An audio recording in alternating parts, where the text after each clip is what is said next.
Welcome to the Top 4 podcast extra time where we're going to be discussing Thomas Frank joining Tottenham Hotspur. I'm joined by Rubinho and AD. Guys, it's time to discuss. What do we think, first of all, in terms of good or bad that Thomas Frank has joined Tottenham Hotspur? We can get into the meat and bones of it afterwards, but I just want your initial thoughts. Good or bad, Rubinho? Oh, don't come to me. I'm a bit controversial on Thomas Frank. So, say as you wish, good or bad. Me personally, like I said, I think Thomas Frank is a good manager. I don't like his character when he loses because I think he throws a big strop. It's kind of like Jurgen-esque on the stroppiness that he throws. Mm-hmm. And my feeling is that he has gone to a club that will lose a lot. So therefore, he will suffer. And I think this may not be the best move for him. I do think Tottenham is his level one. I mean, level by the size of the club they are, and he should be going for their next. But specifically Tottenham, I am unsure. AD, what do you have to say to that? I'm actually quite intrigued to find out why not necessarily Tottenham, because I actually agree with the point you made with regards to, I think this is the next natural progression for a manager like Thomas Frank, wherein this is going to be his 5th year at Brentford, right? So he's kept them in the league. So he got promoted once and he's kept them in the league back-to-back 4 separate years.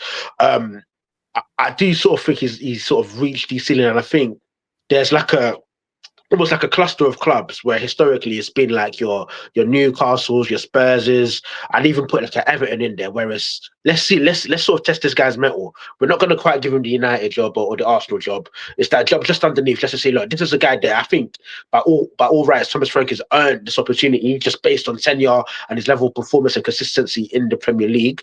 And I think, guys, you know what? As much as we slag off Tottenham Hotspur, they are a massive, massive club in this country. I think it took that Europa League final just to understand. Hang on a second, 3 Europa Leagues, 8 FA Cups, 2 Premier Leagues, and then in my lifetime, at least they've won 2 Carabao Cups. I need to see if they've won a couple more before then. So I think this could potentially be a match made in heaven. Whereas you've got a team in Tottenham who needs to sort of kick on, and you've got a guy who needs the opportunity to prove that he's actually a great coach.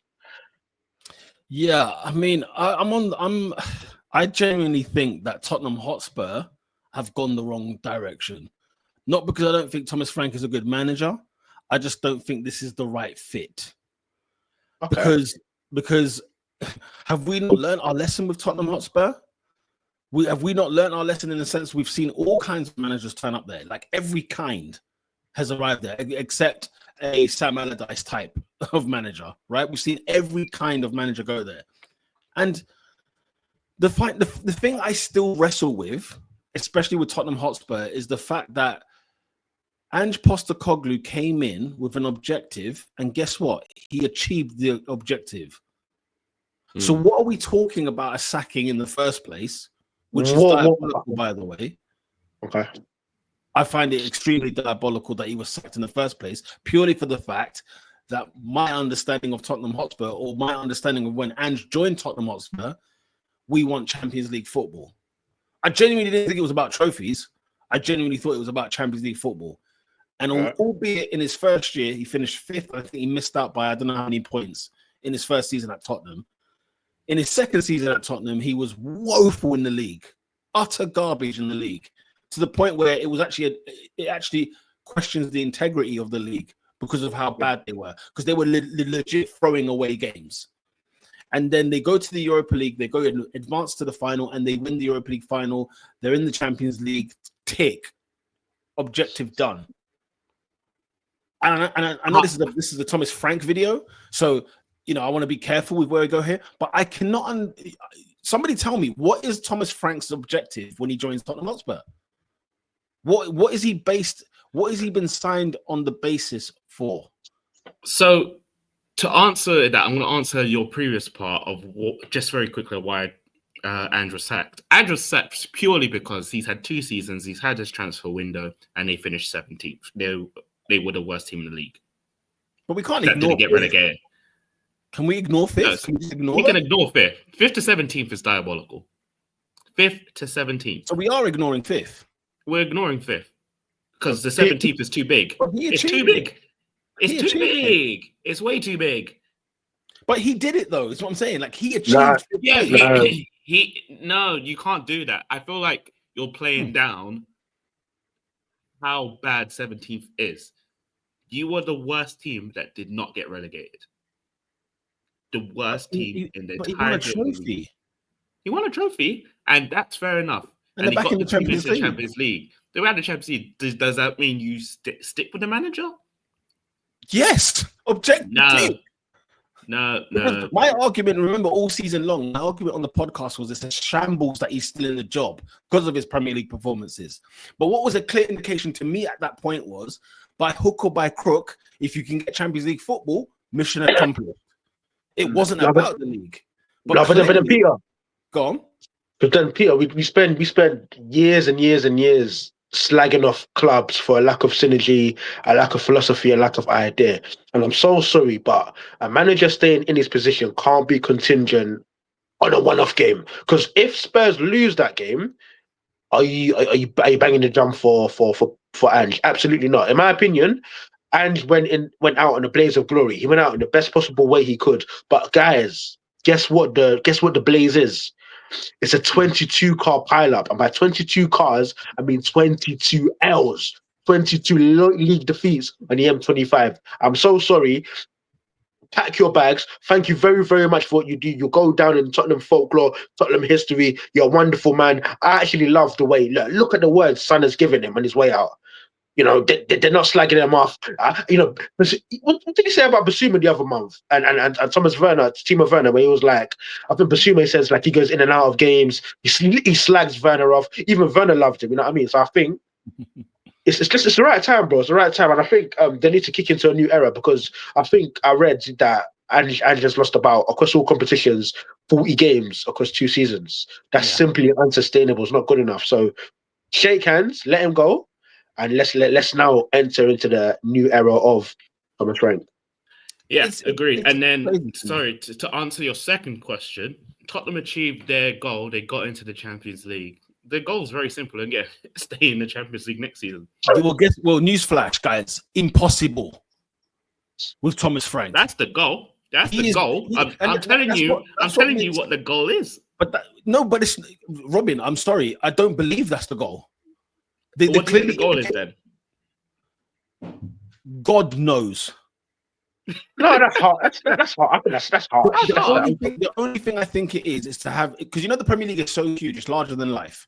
Right. So if you look silly in the Premier League, you look silly as a football club, right? Because let's have it right. Tottenham will go out of the group stage of the Champions League. Okay, they're finishing like 25th. Put that to the side. Right, they're finishing outside they're getting knocked out of the group stage. So the Premier League is the be all and end all for them in terms of where they finish, how respectable it looks, is what matters to them. If they think they can get in the top 4 by the Premier League, they're bluffing. They're bluffing. And what Ange clearly shown was that, look, maybe it's not the way to go is not through the league. It looks too difficult. It looks impossible, blah, blah, blah.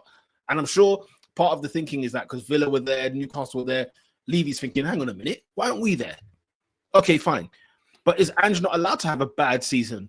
Is that just not allowed when you've won a trophy? It wasn't bad. It was horrific. It was a car crash, and then any regular season, Tottenham Hotspur could have potentially have gone down. They didn't even, correct me if I'm wrong, they didn't even break 40 points. Just for me, this Ange conversation is preposterous, Peter. On what planet has he warranted a stay of execution? We slag off Man United for keeping Eric Ten Hag last season and all the grief it's caused them. But then what? We're gonna throw a pity party for Ange because you didn't break 40 points, bro. No, I'm not giving him a pity party. Understand this. During the season, like I said, this man should have been gone ages ago. Yeah, ages ago, he should have been gone. But the fact that they kept him was an indication of one of two things: either they genuinely thought he was going to win the Europa League, which I think is... Which I genuinely... I said this, though. Which is bold, because they don't have a recent history of winning anything, never mind the European trophies.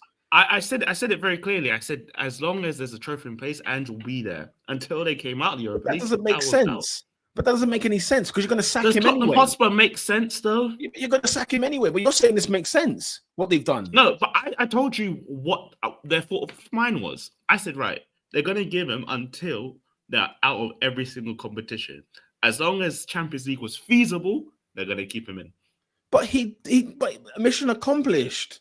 And guess what? Let me ask you this. You shake your hands and you say sayonara. You're out. One second. So let me ask you this.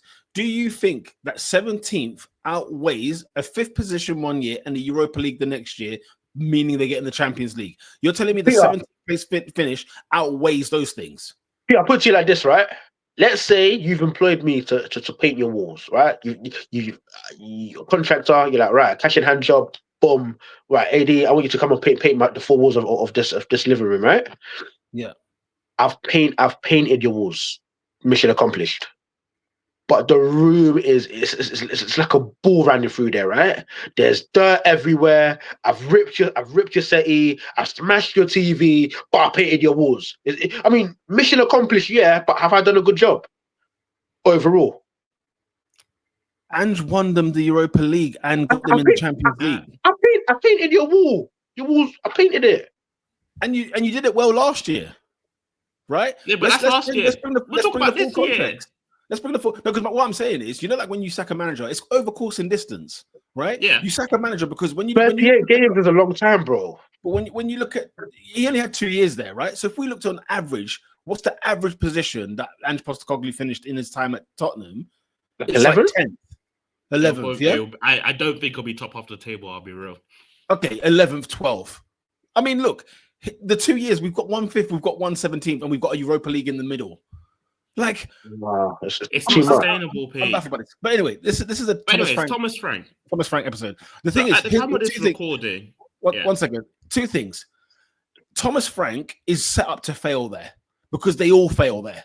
Okay, so there goes his career in terms of relevancy and in terms of whatever else. He knows he's signing a frigging death warrant because I heard that there was a big hoo-ha about backroom staff, what he can bring in, this, that, and the other. That's what kind of sorted out the delay. But if you're Thomas Frank, I get it. Like, you move from Brentford to Tottenham, it's a different level, it's a different stature of club and this, that, and the other. It's good for his career, X, Y, and Z.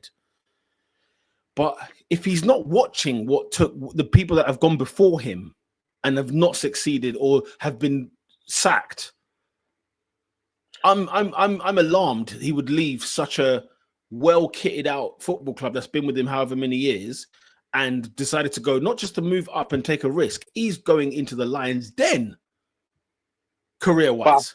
But I think we have to look at it in totality. We have to look at what Tottenham have elected to do over the years, wherein they've elected to go for quote unquote winners, right? So let's sort of kick things off. The post Poch was Jose, right? Yeah. What's the one thing we always say about Jose? Get him these players. So I think get him these players is what we will say, right? Yeah. Tottenham didn't. I mean, they attempted to, but not necessarily, not really. We go to Antonio. We go to Antonio Conte, right? What's his remit always been? Give me a number 9, and it'll all be fine. And what does Antonio Conte? We've literally just seen it. What does Antonio Conte guarantee you? League season 1. Get him what he wants, he guarantees you a league title. But what happens season 2? He throws a massive strop and he doesn't even make it to the end. He's resigned from Napoli after just winning the league there, right? he's still around for now. He's still there for now. Yeah. We'll see for how long. He nearly walked out, but he's still there. But again, that's case in point, right? He nearly walked like he just won the league title for crying out loud.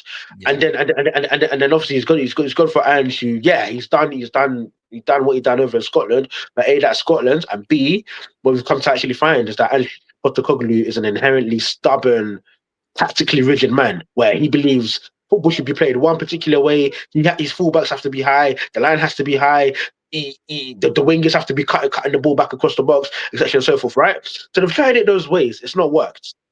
What's the one thing Thomas Frank has done in all these years in England?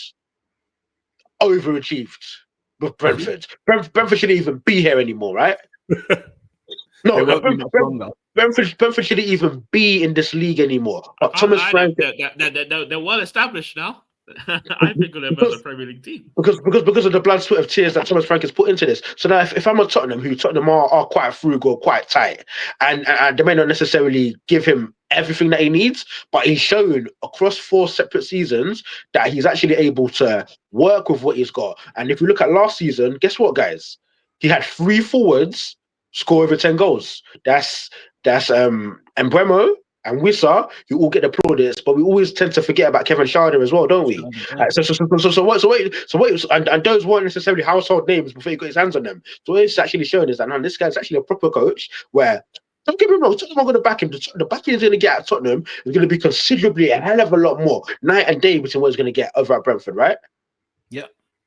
So that's We hope. no. It will be. They've got Champions League football. It will be, right? Tottenham can't be spending less than Brentford, that's for sure. Yeah, absolutely. But So- the thing so- is, what's the goal though, Adrian? But what's the goal So here? you mentioned it. This is, correct me if I'm wrong, this is Thomas Frank's first season in Europe. So juggling 2 Yeah, big competitions. that's true. That's going to be another basket that he'll have to deal with, because this is a man that's not used to playing 2 games a week on a regular basis. Yeah, it's Yeah, that's true. something to navigate. Absolutely. Yeah. So it It's sounds like challenging for him. it sounds like a basket case for me because I don't know what Tottenham's goal in life is. No one's I telling told me. you. I said for next season, they got into the Champions League. Well done to them. Progressively, if you're asking about progressive and just natural progression, their goal is to get into the Champions League again next season. Yeah, absolutely. That's the goal. So that's You may sound like it's impossible, but that's the goal. No, so Tottenham. So when Tottenham sack their managers, it's been on the basis that they don't achieve those objectives. Yeah, that's what we're saying. Yeah. What do we think Tottenham have a long-term goal in terms of doing anything more than just getting in the top 4? You know what? And again, Well, it depends, because today Daniel Levy's come out, said that he wants to win the Champions League and the Premier League. So with who? That's his wish. With which club? Tottenham Hotspur. But over there. No, but if you actually look at the makeup of the club now, I don't know if they're going about it rightly or wrongly, but they're building like a team of 25-year-olds and under who. But here's the thing though: are they necessarily going to all peak together? Are they necessarily all going to come good together at Tottenham? That remains to be seen. But if you look at like your Van der Vens and your Romero's a little bit older, but Brahim and your Odegaard's and the like, right? You get Kulusevski's as well. I think just about in there, right? Yeah. But then if you look at what and I think the guy that they've got, their sporting director, I think Danish guy, I think it's called Lang, right? And if you look at the recruitment that they've been doing under the scenes, they're tending to go for these highly rated youngsters. So I saw a thing on Twitter yesterday actually where that next gen top 50 thing. Yeah. Tottenham had about 5 people in there, 5 kids in there.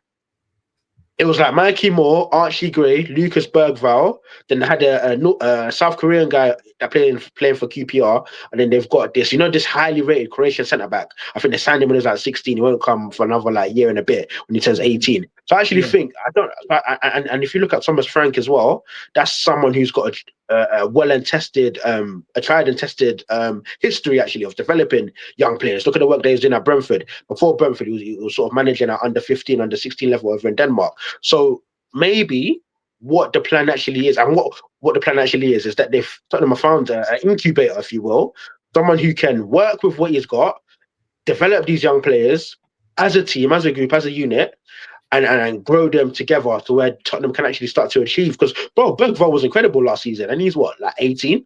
So I think there's that part. But what I think Tottenham need to do and need to be smart at is it can't all be youth. They need to go and get some big hitters.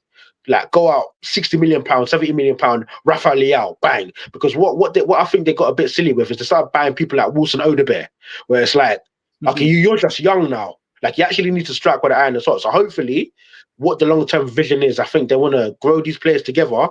But what Tottenham actually need to start doing, now, how they need to back Frank properly, they need needle movers. Now they actually need key integral people that can, because they're in Europe now, they're in the Champions League. Go and flex your muscle a little bit. 50 million here, 60 million here. Actually, yeah, replace Sam properly. Replace Basuma properly.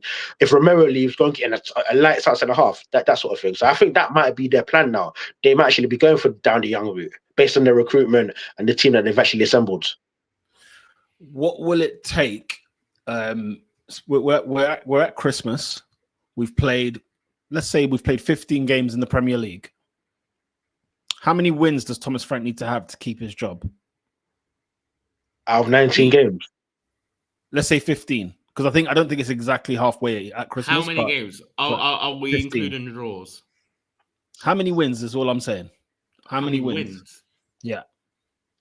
Out of 15, how many wins must he have to be in the 7. job? So half, yeah? Just over half. Or just under half even. I'm just under half, yeah. Just under half. Where are you with that, AD? Well, and I think I'm being a bit harsh. That's what I'm saying. You're saying you're being harsh? I think I am. Because at the moment, I'm looking at Tottenham's squad, and the only signing that I'm aware of is that they've signed Tell permanently. Yeah. I think you're being generous. Another kid again, but he's good though. Apparently, I think you're being generous. 7 wins in 15. So how many then? How many then? 12. That smells. I think that's a tough question, only because league context, right? And if I'm being perfectly honest, I don't know numerically what that looks like, but I think realistically, for him to be sacked, I think he'd have to be outside of the top half at a bare baseline. And I think ultimately the goal for Tottenham is that they have to be there or thereabouts with the champion. So however the Champions League race is looking, let's just say hypothetically there's like 3 bona fides. Let's just say hypothetically, I'm not predicting anything. Let's just say Liverpool, City, Arsenal, they're all challenging for the league. Yeah. Tottenham needs to be part of that chasing pack underneath. Whereas you might have like a Chelsea in 4th, and then you have like a Newcastle, a Villa. Thomas Frank needs to be in that cluster, realistically, I think. That's what Tottenham should be hoping for. 100%. I think personally he'll get 10 defeats by the end of December. What? Then he's gone. 10 defeats out of 15 games. He's gone then. I mean, you tell me. I don't think he's gone. That's relegation form. Well, that's what Postecoglou was doing.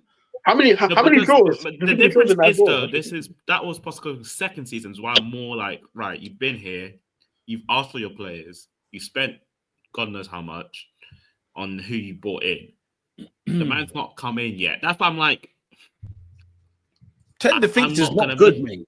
It's not good. The Tottenham fans will boo the team. They'll be booing Levy. They'll be booing Levy, not Frank as such. I think that's why I said for Frank, it's a bit harsh. But Levy, my issue with Frank, I'm being frank. If it's 10 defeats of 15, I'm being frank. That's awful. Get out. Get out. No, I mean, I'm saying by New Year's Day. But the thing is, as well, that's very important. Let's genuinely say he loses 10 games and he gets the sack. I don't think that hurts him. Who? I don't think that hurts Frank. Yes, it does. Yes, it does. I don't know.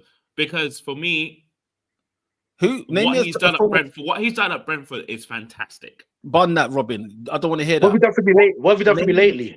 Name me anyone that recovered from a Spurs job. Name me the manager. I mean, Pochettino won the league after, didn't he? Antonio Conte. Pochettino, did you say? He won the league after, didn't he? I said Antonio Conte. Yes, dude. It took a while though, didn't he? He didn't go straight there. Antonio Conte at Napoli. We're not comparing Napoli to Tottenham Hotspur.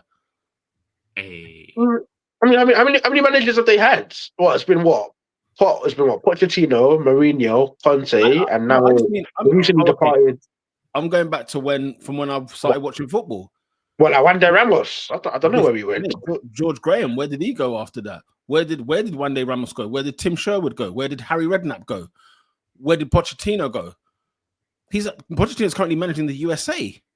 Yeah, that ain't good. It's a bit smelly at the moment. That ain't good. Mourinho. People think Mourinho is washed and done after Tottenham. I mean, before Tottenham, to be fair. I mean, ludicrous to think before Tottenham when you look at his record at United. Well, he ended up at Tottenham. Do you think Mourinho in 2004 was even conceivable for him to end up at White Hart Lane? No, of course. Yeah, so something was on the decline anyway. No, of And course not. honestly, he should have been the one that won Spurs' trophy. But that's a different story. They sacked him because of their league form. They sacked him for that. The irony. The irony. Anyway, but yeah, the thing that Postecoglou was good for Daniel Levy was he was the man taking all the hits. The guy used Postecoglou as the face to the shield to take them shots from, and Frank will be the same. Frank's going to be holding corn from now till December. He's going to hold corn, guys. Anything else on this topic? Anybody have any lasting comments on Thomas Frank, on Tottenham Hotspur, and what it means for Brentford, really? Do Brentford go back down? No. Has it been a good time? Brentford's not that bad. They're not that bad. It just can depends who they get next. I mean, Robin, you say that, right? But let's just say there's a world where Bremer goes, right? And let's just throw Visa into the mix as well. And then they've lost Thomas Frank on top of that. That might be a bit shaky warrior. It might. I know they got the Brazilian guy. I forgot his name. That done his ACL. So I don't know. They have to be smart. I don't think it'll be that bad. Correct me if I'm wrong. Flecker hasn't Flecker already agreed a fee somewhere? Yeah, Flecker. Yeah, because they signed Kelleher, so they signed our goalkeeper, and then Flecker's gone somewhere. Yeah. It's interesting, man. I see them going down. They're not next season. Not next season. They're worse teams. Is it because of the top three that come up from the Championship? Is that what you're saying? Who is it? Leeds, Sunderland, and Burnley. And we love Burnley. So no, we don't. Yeah, well, we have to watch this space. I'm pretty sure we'll be doing another podcast regarding managerial appointments at Tottenham Hotspur. I'm pretty sure it won't take that long. You sure? Yeah. And even where does Postecoglou go? Do you see him in another Premier League job, or that's it? That man is destined for Serie A. Serie A. That man is destined for. If there's not another hipster manager that I think just needs to touch the grace of Italy, it is Ange Postecoglou. Where would you see him? Give him Genoa. That's it. Give him there. He'll be there. Guys, Italy's not a laugh. They don't play that. Neither is he. No, but they don't play. What, you think he could take the High Line to Italy? No, mate. Absolutely not. Absolutely not. Yeah, it'll be interesting to see what job he gets next. I could see. I put you like this: we'll see him in home and away. We're more likely to see him home and away than we are to see him back in the Premiership. I put it to you like that. Scotland. I don't know. West Ham. Just watch this space. You know what? Just watch that space. If anyone would do it, very West Ham. It's very West Ham. All right, I guess we'll wrap that up there then. Make sure you share, like, and subscribe to the channel. Comment your thoughts below on Postecoglou. Was it a good appointment? Is it a bad? Postecoglou. Thomas Frank. Is Thomas Frank a good appointment or a bad appointment? Let us know in the comment section down below. Smash a like and sub to the friggin' channel. Until next time, we are out. As always.